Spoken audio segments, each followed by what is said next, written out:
복음은 무엇일까요? 예수 그리스도가 가져온 하나님께로부터 기쁜 소식이라는 의미가 바로 복음입니다. 신약성경의 언어인 코이네라는 그리스도어로 유앙겔리온이라고 불려지는데요. 이것은 우리말로 복된 소식을 가져왔다라는 뜻을 가지고 있습니다. 복음은 또한 좋은 소식이라고 부르기도 합니다. 기원이 되는 2000년 전 당시에 사용된 복음이라는 단어는요, 이 유앙겔리온이라는 단어에서 시작이 됐습니다. 이는 주전 490년 아테네 북동쪽에 있는 이 마라톤 평지에서 헬라와 파사가 전쟁을 치열하게 하고 있었습니다. 그 전투는 예상과 달리 그리스군이 큰 승리를 거두게 되었죠. 이 페이디 피데스라는 병사가 무려 46.75km로 달려와서 우리는 이겼노라 라고 외치고 그만 쓰러져 죽게 되었습니다. 원래 마라톤은 우리가 알고 있는 마라톤은 42.19km가 아닌 36.75km를 달린 경주였습니다. 1908년 4회 런던 올림픽 때 여왕이 앉은 자리에서 보기 좋은 위치에 결승 지점을 만들기 위해 실제 골인 지점을 더 뒤로 늘렸다고 합니다. 그 뒤로부터 42.19km로 정해졌습니다. 따라서 이 이야기와 같이 이 기쁜 소식을 달려가 전한 거리를 지금의 마라톤의 풀코스로 정해 지금도 현재도 그 거리로 뛰고 있습니다. 전쟁에서 승리할 때 사용된 이 기쁜 소식 유앙겔리온을 복음으로 이해하게 되었고요. 이 말을 복음이라고 정했습니다. 그런데 헬라 단어 이 유앙겔리온을 신약성경의 말씀에서 예수님께서 죄와 죽음과 또 마귀의 권세와 더불어 싸워서 승리하신 기쁜 소식을 나타내는데 그 사용했던 단어가 바로 복음이라는 단어입니다. 성경에서 말하는 복음의 내용을 간단히 설명하면 예수 그리스도의 십자가와 부활을 말하는 것입니다. 예수께서 나를 위해 나의 죄를 위해서 십자가에 달려 돌아가시고 나에게 영원한 생명을 주시기 위해 부활하셨다라는 것이 바로 복음의 핵심입니다. 즉 복음은 기쁜 소식이 담겨져 있습니다. 이 기쁜 소식은 죽을 수밖에 없는 인간인 예수 그리스도를 통해서 죄와 죽음에서 구원을 받았고요. 예수님처럼 부활하여 영생의 삶을 사는 것이 바로 복음입니다. 그런데 갈라디아서 1장 7절 말씀을 보게 되면 바울은 다른 복음은 없음을 강조하고 있습니다. 여기서 말하는 다른 복음은 무엇일까요?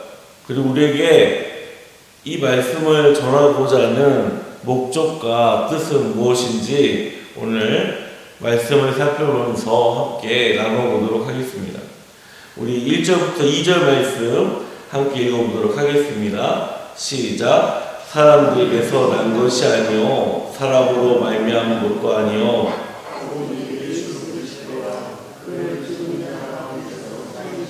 하나님 아버지로 말미암아 사도된 바울은 함께 있는 모든 형제와 갈라디아 여러 교회들에게 아멘.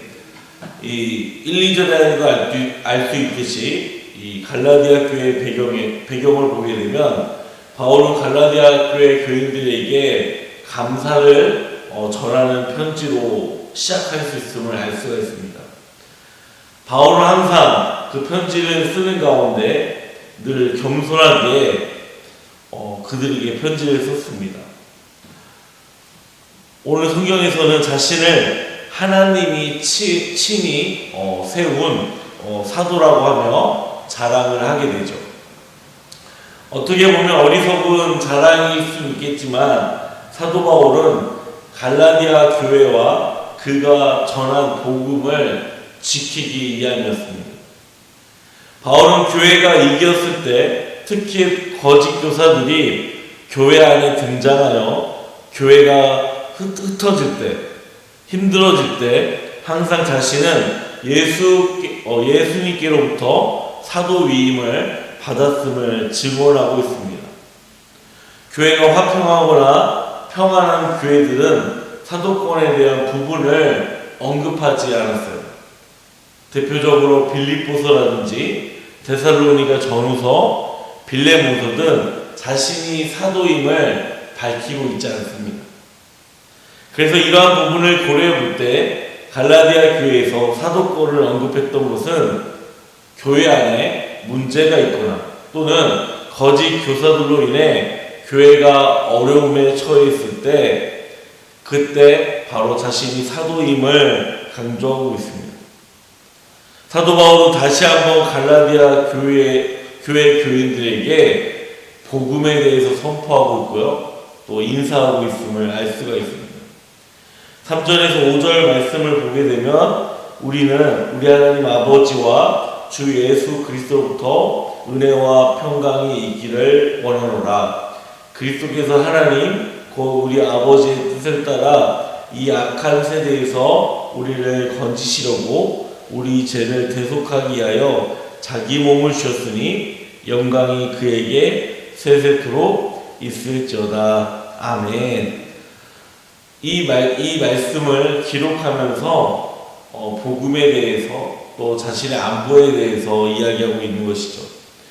그렇다면 갈라디아 교회는 어떠한 문제가 일어났을까요? 우리 6절부터 7절 말씀 함께 읽어보도록 하겠습니다. 시작. 그리스도의 은혜로 너희를 부르시리를 이같이 속히 떠나 다른 복음을 따르는 것을 내가 이상하게 여기노라. 다른 복음 없나니 다만 어떤 사람들이 너희를 교란하여 그리스도의 복음을 변하게 하려 함이라. 아멘. 6절과 7절을 보면 다른 복음이라는 단어가 2번 반복됩니다. 6절의 내용을 보게 되면 갈라디아 교회 성도들이 다른 복음에 쉽게 빠진 것을 보고 바울은 놀랍게 여기고 있습니다. 즉 오늘날로 말한다면 신앙생활을 몇십 년 한 사람이 신천지나 또는 하나님의 교회와 같은 이단에 빠진 것을 보고 사도 바울이 이상하게 여기고 있는 것이죠. 바울은 7절에 다른 복음은 있을 수 없다라고 말합니다. 그런데 어떤 사람들이 너희를 혼란하게 하여서 그리스도의 복음을 변질시키고 있다라고 말씀하고 있습니다. 즉 이것을 오늘날로 해석한다면 복음은 하나라는 것이죠. 우리나라에도 각 교단들이 있습니다. 장로교가 있고요, 감리교가 있고요, 침례교, 성결교, 하나님의 성회, 성공회, 구세군 등 다양한 교단들이 있습니다. 이들의 공통점이 있어요. 이 교단이 다른 부분들도 있지만 공통점이 있습니다. 그것은 바로 예수를 믿어야 구원을 받는 것입니다. 이것이 바로 복음입니다. 이 복음 외에는 없는 것이에요. 만약 이 복음을 가르치지 않고 다른 교리를 가르쳐서 교회의 정체성을 흔들리게 하는 것은 그리스도의 복음을 왜곡시키는 행위입니다. 만약 교회 안에 이러한 사람이 있다면 이 사람은 이단인 것이죠. 교회가 교회를 혼란에 빠뜨리는 사람들을 정죄할 수가 있는 것입니다. 만약 우리 교회 안에 시선지가 들어와서 우리 목사님 설교가 좋긴 한데 그 말씀 가지고 구원 못 받아. 내가 아는 목사님이 계시는데 진짜 순수 복음만 전해. 우리 함께 성경 공부하자라는 말하는 사람이 있다고 한다면 그 사람을 100% 경계해야 합니다. 그 사람이 거의 100% 신천지 가능성이 높습니다. 물론 목사님들마다 신학이 다를 수가 있어요. 신학교가 다르고 또 시대에 따라서 배우는 학문의 동향들이 바뀔 수 있습니다. 그런데 복음에 관해서는 결코 다를 수가 없습니다. 제가 복음이 무엇이라고 했죠? 복음은 예수를 믿고 구원받는 것입니다. 예수를 믿고 천국에 가는 것이 바로 복음입니다. 우리가 영원한 생명에 참여하는 것이 바로 복음입니다. 그런데 이 안에서 조금씩 더한다고 한다면 그 사람은 100% 이단일 경우가 높습니다. 복음은 하나입니다. 결코 다른 복음은 없습니다. 만약 우리가 알지 못하는 복음이 있다라고 주장한다면 그 사람은 다른 복음을 전하는 것이 아니라 틀린 복음을 전하는 것입니다. 결코 복음은 다를 수가 없습니다. 복음은 하나이며 같은 것이기 때문입니다. 그래서 사도 바울은 틀린 복음을 전하는 사람을 저주하고 있습니다. 우리 어떻게 저주하는지 말씀을 함께 읽어보도록 하겠습니다. 8절에서 9절 말씀입니다. 시작. 그러나 우리나 혹은 하늘로부터 온 천사라도 우리가 너희에게 전한 복음 외에 다른 복음을 전하면 저주를 받을지어다. 우리가 전에 말하였거니와 내가 지금 다시 말하노니 만일 누구든지 너희가 받은 것 외에 다른 복음을 전하면 저주를 받을지어다. 아멘. 8절을 보면 바울은 아무리 하늘로부터 내려온 천사라고 할지라도 우리가 알고 있는 복음 외에 다른 복음, 즉 틀린 복음을 전한다고 하면 그 천사 역시도 저주를 받을 것이다 라고 말씀하고 있습니다. 즉 천사는 하나님과 함께하는 존재인데 이 존재 역시 틀린 복음을 전하게 된다면 그 천사 역시도 저주를 받는다라고 강하게 강조하고 있는 것입니다. 오늘날 우리 주변에 하나님의 교회, 신천지, JMS, 여호와의 증인, 구원파, 또 제7일 안식교회 다양한 이단들이 있습니다. 이들은 틀린 복음을 교회 안에 전파하여 성도들을 혼란케 하고 있어요. 이들 역시 우리가 보고 있는 이 성경을 보고 있습니다.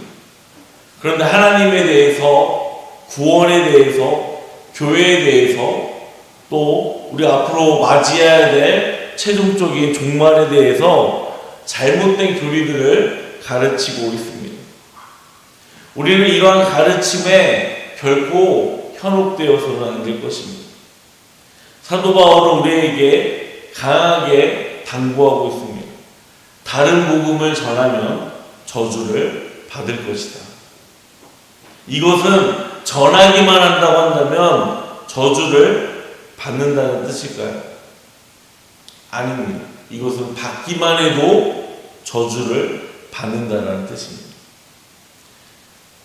우리 10절 말씀 함께 읽어보도록 하겠습니다. 시작. 이제 내가 사람들에게 좋게 하랴 하나님께 좋게 하랴 사람들에게 기쁨을 구하랴 내가 지금까지 사람들의 기쁨을 구하였다면 그리스도의 종이 아니니라. 아멘. 10절은 사도 바울이 자신이 참된 복음을 전하는 이유와 그리고 이 갈라디아 교회 성도들에게 편지를 쓰는 목적에 대해서 말하고 있습니다. 내가 복음에 대한 부분에서 복음을 전하는 것은 사람들을 기쁘게 하기 위해서 복음을 전하는 것이 아니다라고 말씀하고 있습니다.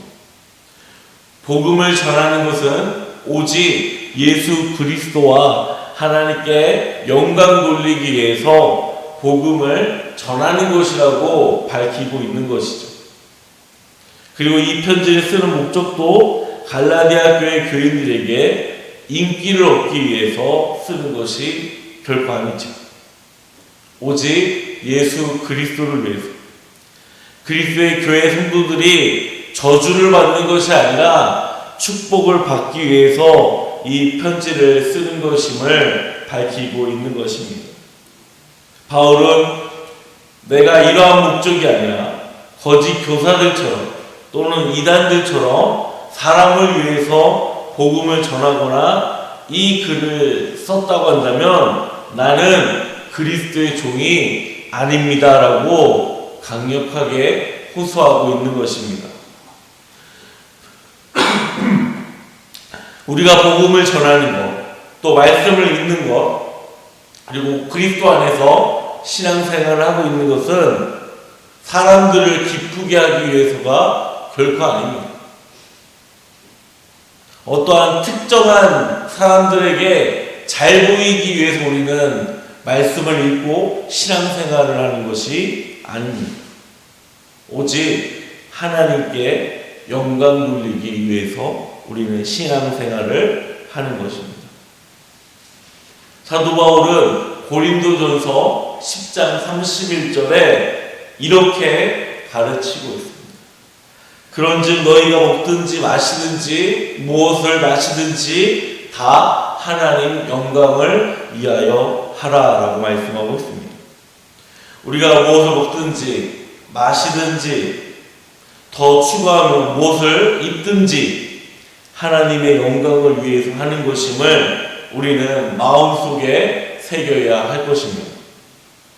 또 이렇게 이른 아침부터 새벽에 나와 하나님께 예배드리는 이 행위는 역시 다른 사람들에게 잘 보이기 위해서, 내가 더 잘 되기 위해서 하나님께 예배를 드리는 것이 아니라 오직 하나님의 영광을 위해 우리는 하나님께 예배를 드리는 것입니다. 하나님께 영광을 위해 살아가시는 저와 우리 성도님들이 되시기를 소망합니다. 하나님의 영광을 위해서 아직까지 우리 주변에 믿지 않는 사람들에게 복음을 전하는 저와 우리 성도님들이 되시기를 소망합니다. 사랑하는 성도 여러분, 오늘 말씀에서 무엇을 깨달으셨습니까? 저는 다른 복음은 없다. 복음은 하나님을 깨달았습니다. 오직 예수 그리스도를 믿어야지만 구원을 받을 수 있으며 영원한 생명에 참여할 수 있다라는 진리만이 복음이며 그 외에는 복음이 없음을 깨닫게 되었습니다. 또한 틀린 복음을 전하거나 틀린 복음을 받아들인다고 한다면 아무리 하나님이 보내신 천사랄지라도 결코 축복의 사람이 되는 것이 아니라 저주의 사람이 되는 것임을 오늘 이 시간 우리는 깨닫게 됩니다. 오늘 이 말씀을 우리 마음에 새기기를 바랍니다. 다른 복음은 없습니다. 복음은 하나님을 우리 마음속에 새기기를 바랍니다. 그래서 저주의 사람이 되는 것이 아니라 축복의 사람으로 살아가시는 저와 우리 성도님들이 되시기를 주님의 이름으로 축원합니다. 기도하겠습니다.